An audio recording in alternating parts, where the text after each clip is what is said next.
Okay, glad you're back on the Investigative Journal. This is Greg Anthony on this April 6th, 2017 day on our calendar. And what a show I have for you today. I have Deborah Ondrisek from the Alamo Ministry on as my guest, and she's waiting patiently. And today I want to accomplish a couple things. One is to go over the Tony Alamo case that I've been working on for 10 years, and also updating you on the status of trying to get Tony out of jail. And let me just start out generally by stating all week I've been talking about Islam as a religion of intolerance. And I've compared it at times to what the government has done to this ministry by targeting them for over 40 years, Christian ministry, a peaceful ministry, just for their political views. And basically using that as a lever to stop them from even preaching the Bible to people, or trying to stop them. And this has been going on for 40 years. So when I say that Christianity has been attacked in America, I'm not joking. And it's not just a subtle attack at times. It's not just not allowing prayers in the school, etc., etc., this minimization of Christianity. But it's an overt attack on many people who are Christians in this country who want to act as Christians, Protestants that were like the Protestants in the Reformation, protesting the Vatican, protesting the real Antichrist system. That is not allowed in this country anymore. And they've done it in many ways, and this ministry highlights that your freedom of religion has been taken away. So for a couple of weeks I've been talking about how crazy it is that our government allows radical Islam to flourish in this country. I've showed you examples where there are over 30 or 40 camps in this country that are preaching death to America. You can go and Google it, and you'll see they're marching. They're given tracts of land, and the government does not kick them out, does not even come down on them. They say they monitor them, but they're allowing them to exist. And so I find it very unusual, but it goes into what I've been saying for years.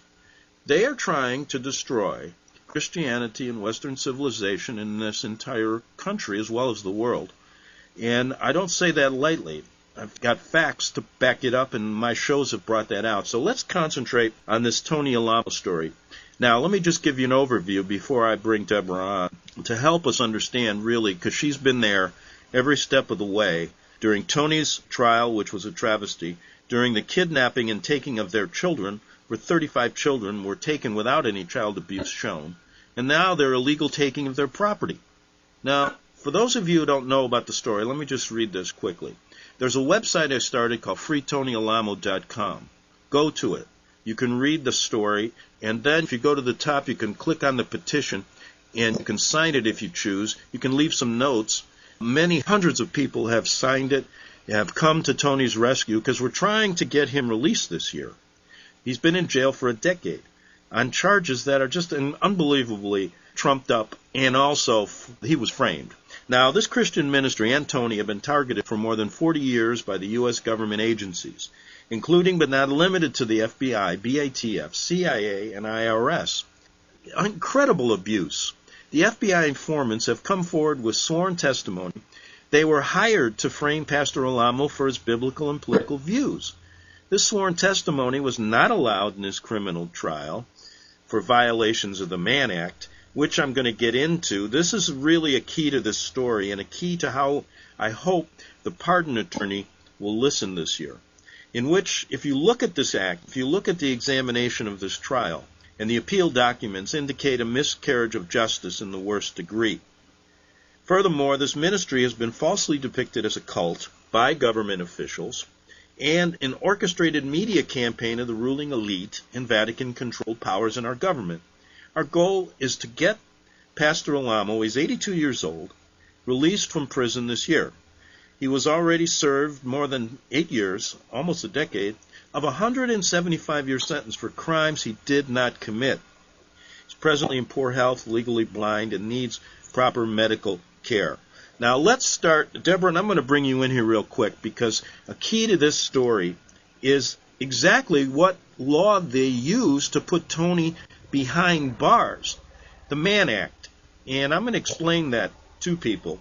But what happens here is the media, at the same time this raid occurred in 2008, which was the final straw that they used to try to disband your ministry, by the way, which is not successful. You're still up and running and preaching the gospel and sending out brochures just like you did before. But what they did was, when they came and raided your ministry, there was an orchestrated media campaign that very evening. All the major newspapers, all the major TV stations, I found it extraordinary, were covering it on the 6 o'clock news. They did not mention overtly, they did not say, oh, the Mann Act. They just said, Tony, this minister, is a child abuser and he's finally been caught, blah, blah, blah. But they never explained that there were never any child abuse charges ever filed here. They used an archaic law called the Mann Act. Now, I'm going to explain that to people, but I wanted to get sure, before we do that, you were there every step of the way at this trial. Give us your first-hand knowledge of how they framed him and how this trial was such a miscarriage of justice that people really need to know that if they want to put you away, they can do it. Tell us what went on at that trial briefly, okay? Well, as you said, they were trying to prove that he had violated the Mann Act, the archaic Mann Act, and what happened was they had there were, I believe, 5 girls that were involved in this trial, and beforehand the government had gone to all of these girls to get them to testify against Pastor Tony, promising them rewards, promising them, one of them, that they would pay her way through art school, and the other ones were promised certain amounts of money, all of them were, and 3 of them for sure had gone to Wellspring Retreat, which is the Cult Awareness Network renamed, and they had been essentially, if you want to call it, brainwashed.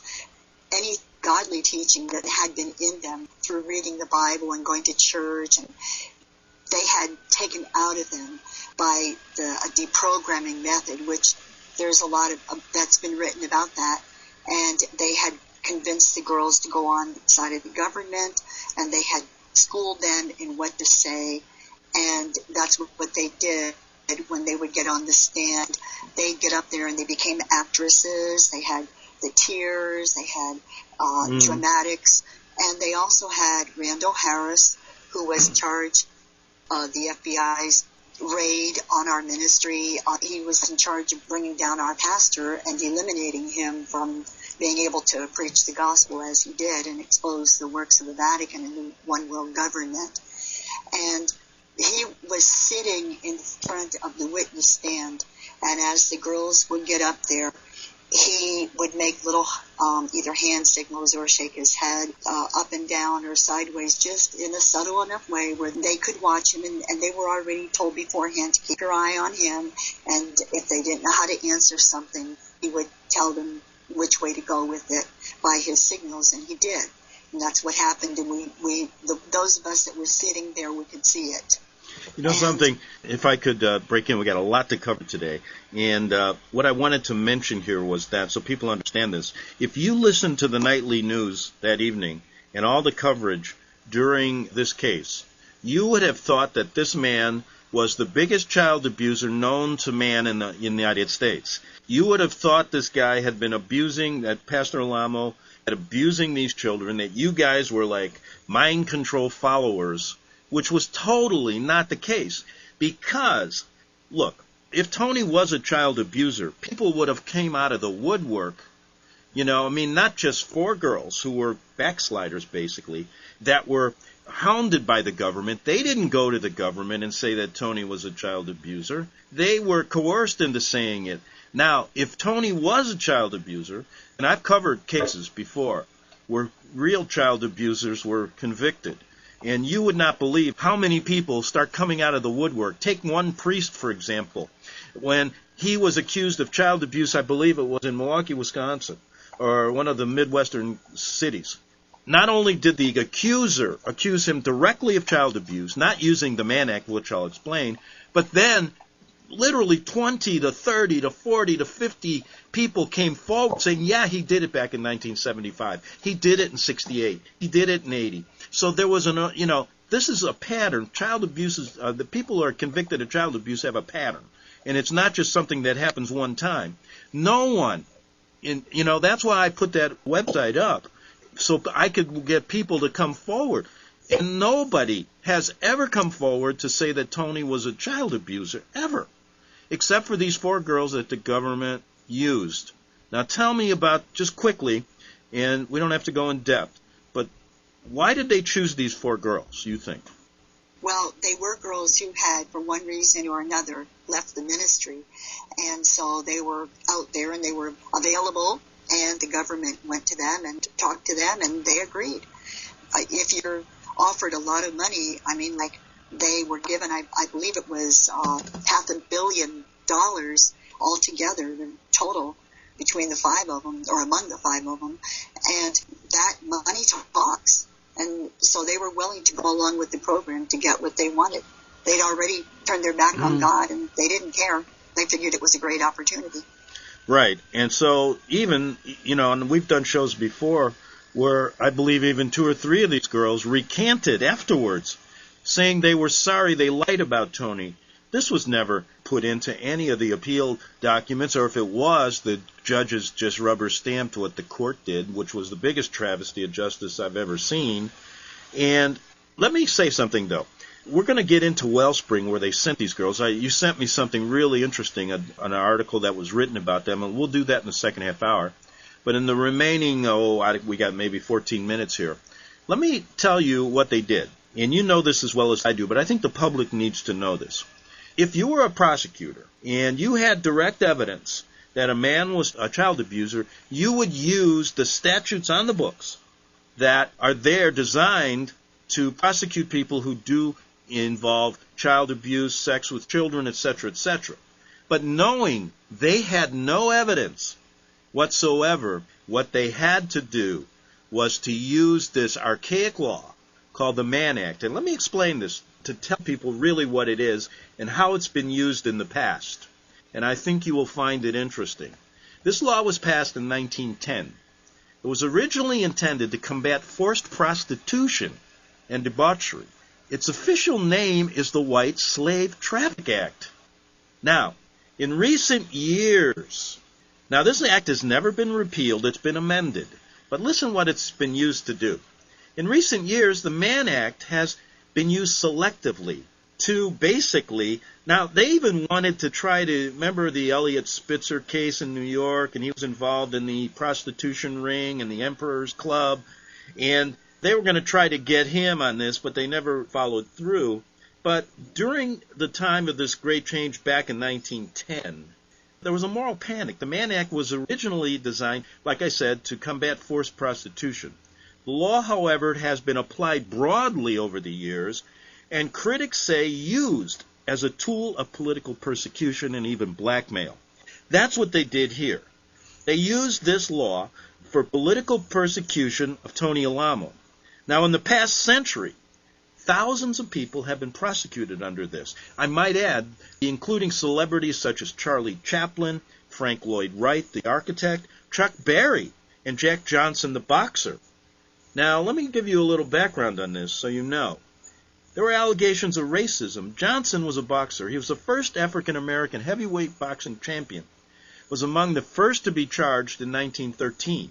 He was accused of ostensibly transporting a prostitute from Pittsburgh to Chicago. Now, just to give you some information here, how they applied this to Tony Alamo, and you know this as well as I do, you guys used to take bus trips from your different ministries, right? You'd go from maybe Arkansas to Los Angeles, and the girls would be there, the people would be there, and so what they did is they constructed this fiction that Tony was transporting these girls for sexual favors. False. No evidence was ever even shown of that on the buses or anywhere. Is that correct? That's right. Okay. So, we got Jack Johnson now in 1913 as African-American boxers. Obviously, there were prosecutors that wanted him in jail because of racism. Johnson was convicted, given a maximum sentence, 1 year and a day. Okay? Now, critics, however, believe that this was racially motivated. In fact, guess what the prostitute was? Who they said it was? It was his white girlfriend.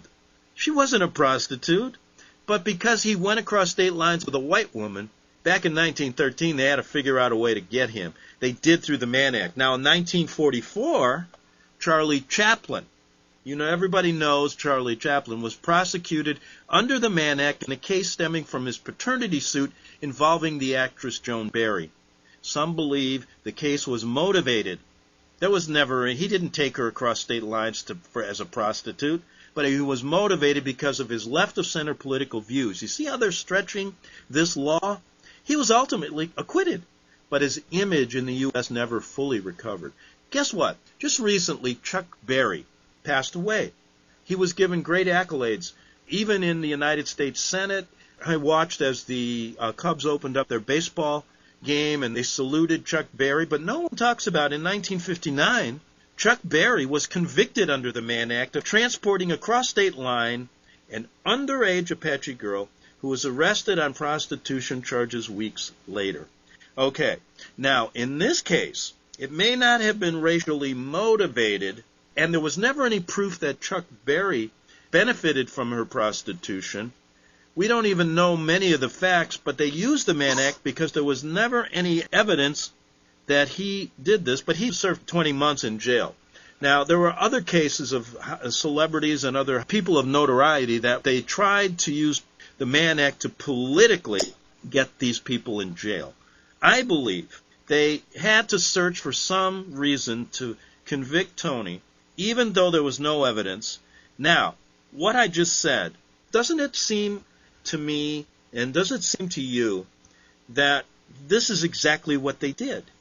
They used this archaic law. It was a convenient law, something that it seems like somebody hatched it up, and it was just a all-purpose, get the guy, a great law to railroad somebody into prison.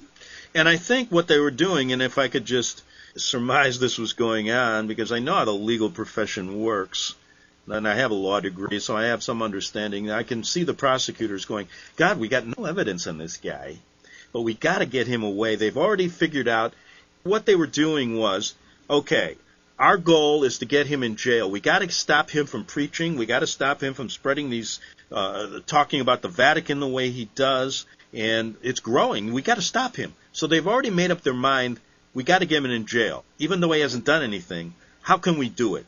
Well, if we bring a sexual case against him where evidence is needed to show that he abused these kids or he had sex with them, we can't win. He didn't have any. We lose.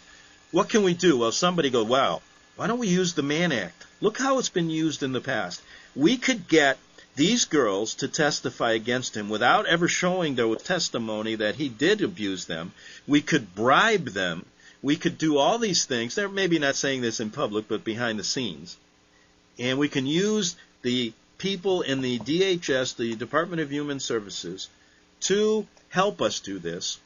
We could take them to Wellspring, which no one knows what it is, and we're going to get into that in the second half hour. And we could get our goal. We don't have to even show child abuse. We just have to let people think that he took these girls across state lines, and with this fake testimony, we can get him convicted. Do you think that sounds like what they did? Yeah, it sounds like they needed a counter-reformation. They needed something, and they couldn't burn him at the stake as in days of old. And so they went ahead and used that law to frame him. Then that way they could put him in jail for 175 years, and wouldn't be much of an outcry about it because they had it all sewed up. They just made it look like it was the truth. They took the girls to Wellspring, and they got the testimony they wanted that they practiced for them to say, and that's how it went. And you know what's so interesting, Deborah? We've talked in many years on this case, and I've gone over it with a fine-tooth comb. I've not read one article that has really gotten in depth on what these guys really did. Now, this is what I'm talking about. So when I've tried to get interest by people who have, no idea who Tony is or your ministry is, what they always do is they read the articles that the news press put out, the fake stories, and they go, well, we can't back a child abuser. They'll look, I don't care. He was convicted. They don't realize what he was convicted of. Now, I checked out all of the convictions of many of the high-profile people that have been used, politically railroaded by this law, including Frank Lloyd Wright, the architect. They didn't like him for some reason, so they wanted to get him out of the way. Tony has got the most severe sentence of anybody. This is amazing. 175 years for something he didn't do on a flimsy law. Nothing has ever been talked like, no one has ever come out and said this except on my show and a few other Christian people who really understand this, but most of the supposed Protestant churches won't touch this case with a fine-tooth comb because they want to believe the lies of the mainstream media and they don't want to get their hands dirty, so to speak. And to me, this is really selling out, don't you think? Oh, yes. They don't believe that the Inquisition is still going on, but the truth is it never stopped. They want to join the ecumenical movement and everybody's peace, everybody just break down the barriers between the Catholics and the Protestants and not protest anymore. And, okay, this guy's a reformer, so do away with him. They don't care because they didn't come to our help. So few people ever came to help us or even talk to us or comment on it. It's just like swept under the rug, and he's in prison, throw away the key, and that's the end of it. Right. And, I think that by explaining, and please send this show around to people, by explaining how the government used this act and looking at its history, I think if you add all the other information we have, which we'll talk about in the second half hour, you will see this was what I call the biggest travesty of justice that I've seen in a long time. Back in 3 minutes on the Investigative Journal.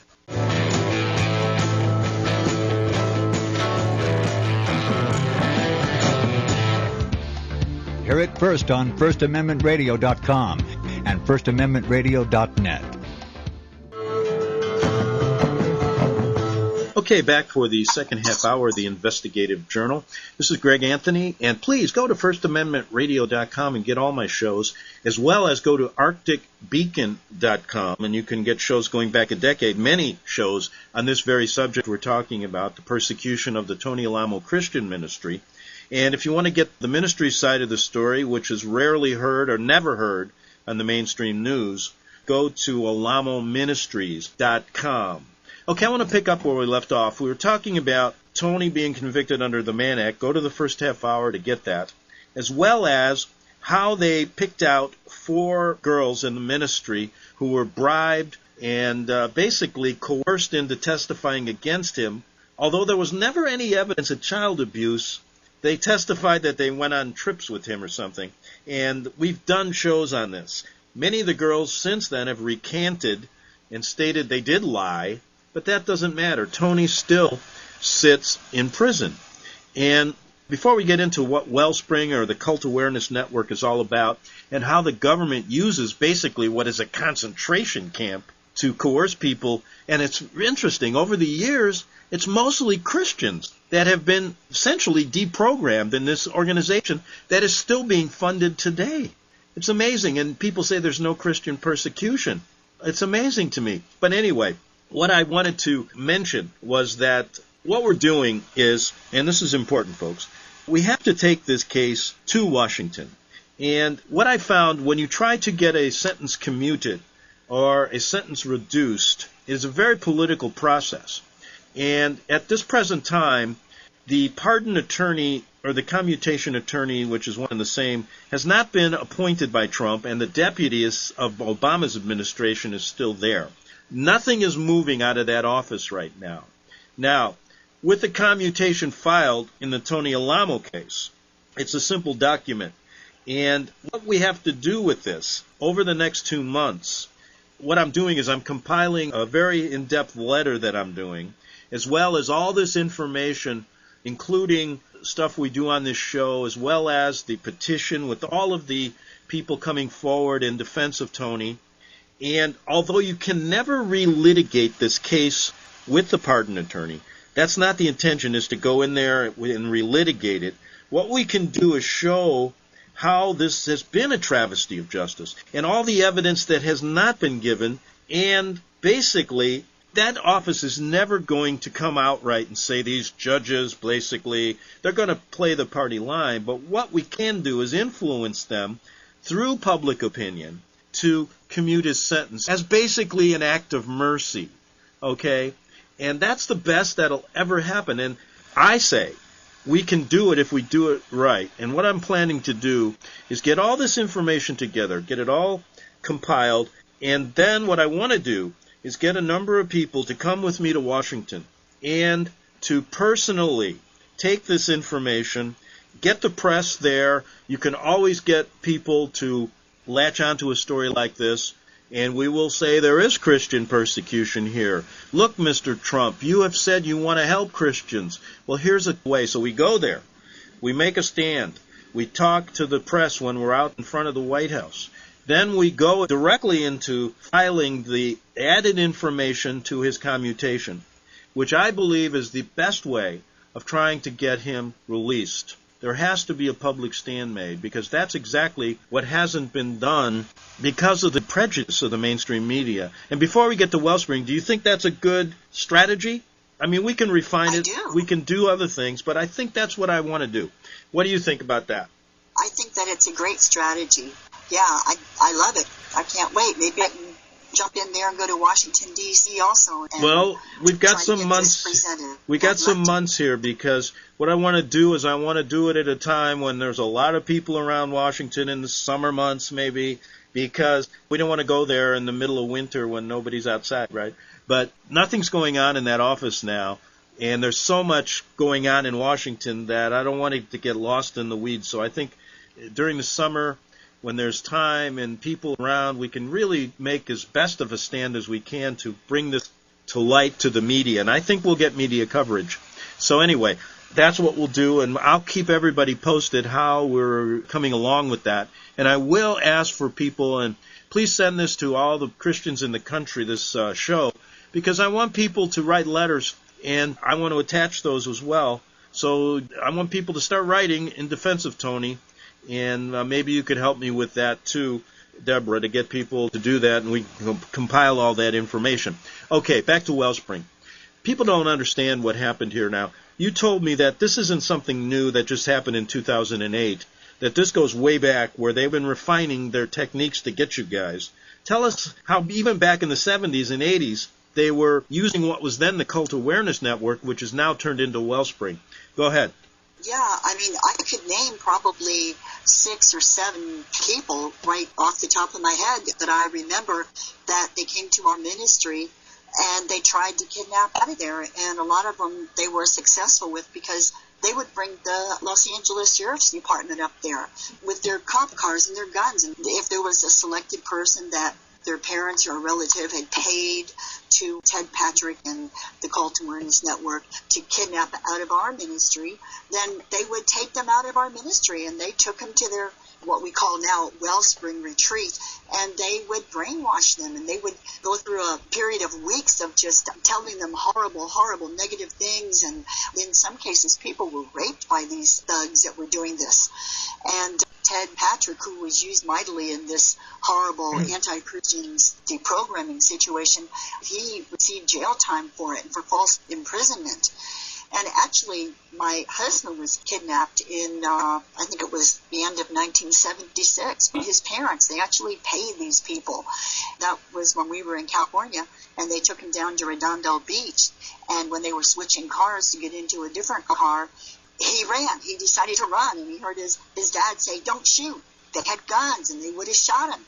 He yelled, "Don't shoot." And my husband was able to get away, and eventually he came back to the ministry, and we were reunited. But this went on quite a few times at our ministry, and it also went on in different religious organizations, Christian churches across the country.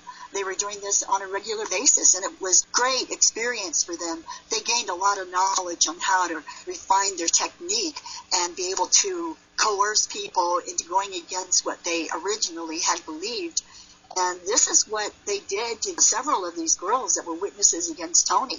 They took them to the very place. They took them to Wellspring Retreat, and that's what they used to get them to turn to testify against our pastor in court.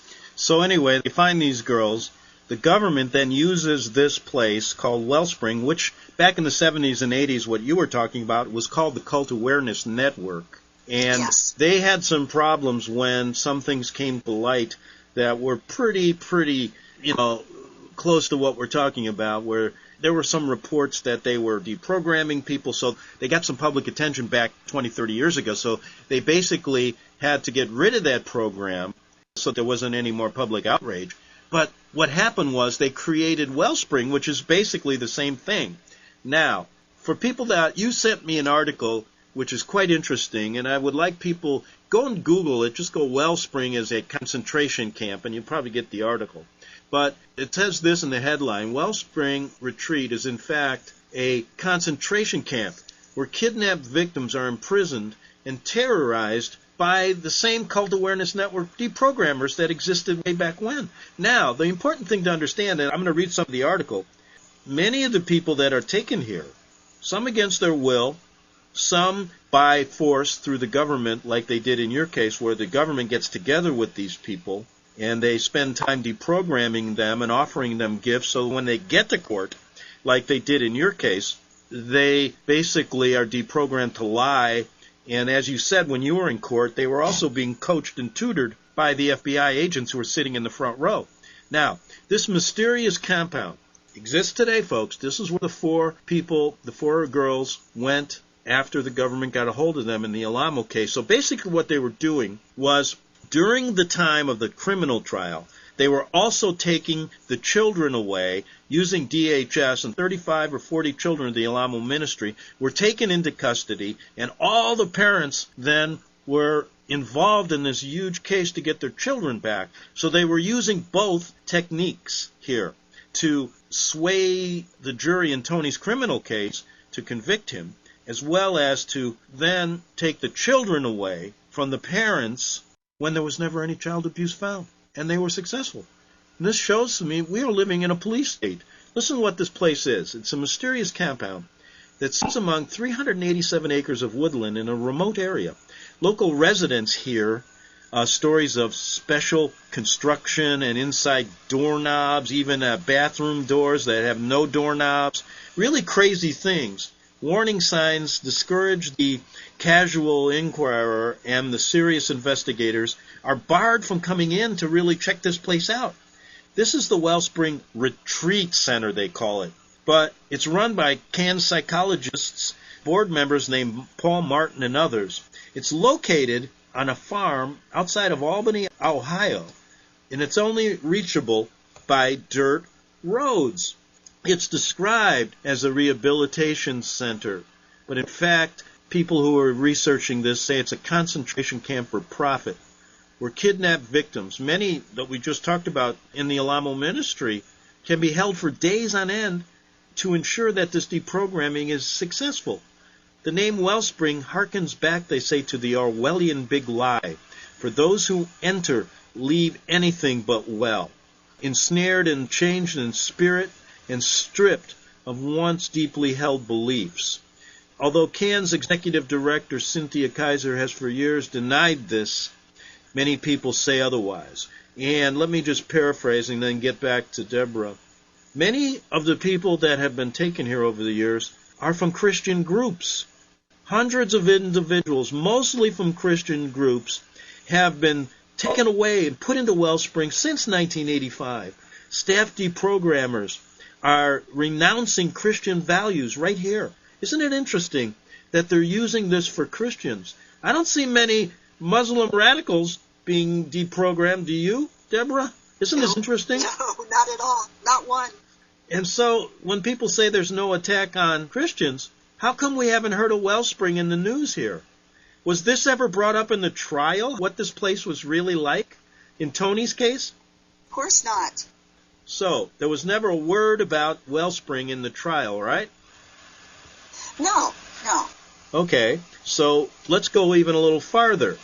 Now tell people a little bit, since they know what Wellspring is about, and how these girls were deprogrammed, and we've went over that many times on these 4 girls. But now let's shift over to your case. During Tony's trial, you guys were fighting to get your children back. Well, how did they do this? What was going on in that courtroom with you when you were trying to get your kids back? Well, if you're talking about the day that they held his prisoner in the courtroom, that was the day, it was, I believe, November 18th in 2008, and Judge Joe Griffin had just declared that all the children in the Alamo ministry were basically fair game to be taken by the government into custody because we hadn't vaccinated our kids, and just foolishness. There was no abuse ever discovered on any of the children. But the reason that they did that, and well, after he declared that, then he said that we were dismissed for lunch, but nobody could go. We couldn't go because we were locked in the courtroom by the police, the Arkansas State Police, with their guns, and they wouldn't let anybody out for any reason. We were held in there for at least 15, maybe 20 minutes. I'm not sure how long it was. That's the way we were treated, and they did it because they figured if they took our children away from us and then said, in order to get your children back, you have to leave the ministry and you have to be out here in the world getting your own home, your own job. You have to be out here for the minimum of 6 months before we can even consider giving your children back. So that's where it was. They wanted to break up the ministry, and that's what they did to an extent, because a lot of parents had to flee with the children who weren't taken that day in order to keep them from being taken by the government and put in foster homes and put in public schools and just being taught the way of anti-Christianity. And now, them telling them, go ahead. What I was going to get at here is even Bert Krantz of your ministry, his kids were taken away too, and he was confronted by one of the FBI officials who stated that if he lied about Tony, so Tony's case is going on, you guys can't even get out of the courtroom to help testify on his behalf in many cases. You've been given a gag order by the judge, so you guys, they've shut you up, so Tony's not getting any help from that end, as well as they went to Bert Krantz and said, listen, Bert, if you lie about Tony and you back up our story, well, you can get your kids back tomorrow. Bert refused. Now, I use this as a very good example. I've went in depth with Bert, and it's a very difficult story for him as it is for you to talk about. But I asked point blank to many of you people, I said, if you knew there was information that Tony was a child abuser, you would have testified against him because you don't want to be around people like that. And Bert, he said, I've known this man for 40 years. Everybody knows he's not. I cannot lie about this. What kind of example is that? You can't lie. And so I said, this is evidence showing that all these charges were trumped up. Now, I've done shows on that in the past. So let's just set the record straight here. We got 4 girls that were sent to Wellspring, this concentration camp, to be deprogrammed. And then we got now all these kids taken into custody. And guess what's going on? DHS is hammering them. Now, you've sent me some of the video audio of what these DHS people were trying to do. And it's really, I can't play, it's too long. But basically, they were trying to do the same thing that they were doing in Wellspring. And I've even got documents, and you sent them to me, that state on the record, the official record, there was never any child abuse found. And there were signed government documents to that effect, correct? That's right. And I've got those documents, but yet they still took the children, right? Yes, they did. So your children were taken away, Bert's children were taken away, and others. And there's a document stating Deborah Ondrisek is never been found to be a child abuser, correct? That's right. That's right. That was by the Arkansas State Police after they had interviewed my daughter, and she told them for sure she had never been abused by us and she'd never been abused by Tony. But then again, they turned around, and what they did was they got these children, that the first 6 girls, and they got them involved, except for one, I think. They got 5 of them involved in a lawsuit against our ministry, trying to further take away anything that we had left of our property and trying to get money from us. And the same daughter of mine that said that, after doing their brainwash system that they do on these kids, taking them to therapy and everything, then they turned on us and they brought a lawsuit against us, which was instigated by their foster mother, Tanya Griffin of Bryant, Arkansas. Exactly. So I've got a document that states that Tony was not a child abuser, correct? I've seen that. That's right. That he never abused these children. And that's from the police department. But how did they get around that then? How could they went and they just disregarded that. Your kid should have been brought back immediately. Tony should have been released immediately, but it went on and on, right? That's right. And nothing was ever admitted into evidence. As a matter of fact, I didn't even obtain that document. I didn't even know it existed until probably a year or so after Tony's trial. I didn't even have a copy of it because we wanted to get our children back. And exactly. It wasn't like, oh yeah, you can go get this document. It's like, I don't even remember how I found out about it. But they were definitely not going to, nothing was admitted, really. This was not admitted, yeah, back to Tony's case, this very damaging evidence for the prosecution was hidden, was not admitted at his trial, which the jury looked at and said, well, the state police found he was not a child abuser, what's he here for? So there we go. Now, add that to many people that wanted to testify in his behalf were not allowed to.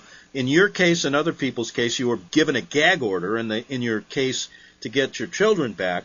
On top of that, FBI agents who were hired by the government, names given to me who the superiors were, that told these people, one John Peeler, to go in and frame him for anything, even kill him if you have to. John Peeler, he recanted. He just said this to me on the show even in front when Tony was still out talking before he was put in jail. John Peeler said that he quit the FBI because of this, that Tony was not guilty of anything. This ministry is crystal clean. And he resigned and told the FBI to shove it, in a sense. Now, they came down hard on him, but, folks, he was not allowed to testify. So if you add the documents that Deborah sent me, showing that Tony was not a child abuser by the state police, and you add all the people that would have testified in his behalf that were not allowed to, add the fact that John Peeler would have testified, given names, that the FBI was told to frame him, what do you think the jury would have done? They would have basically said, get this out of here. This man has done nothing, and you guys are the guilty ones. But if they can hide all that evidence, what do you got? You got a kangaroo court. Now, what makes it even worse is during the trial, when the jury was told to go in and to deliberate, they're given jury instructions. The foreman comes back and states this on the record. Judge, if we find that Tony Alamo has not committed any child abuse, can we still convict him? The judge refused to answer, go back in and basically said, you better convict him. Go back in there and deliberate. Well, you know what? They got it on the record. He never committed child abuse, but they convicted him anyway. Can you imagine? That's why I call it worse than a kangaroo court. Deborah, we got 30 seconds. Your response. Well, I say that's right, Greg. Exactly what you're saying. You've brought forth a lot of evidence today, and I'm wait until we can get this presented to the pardons attorney and get our pastor exonerated from this. Well, you know, a little bit of prayer will also help us, and we can't forget about that because it's in God's hands. And I'm going to pray every day that we can get this done. And I really appreciate all the help you guys have given me in many ways, much more than just this case. It's really made my faith grow tremendously, and I want to thank you guys for that. It's funny how things work out sometimes, right? Amen. Okay, that was Deborah Ondrisek. We're all out of time. Make sure you listen to the show. Please send it out to everybody, and see you tomorrow on the Investigative Journal.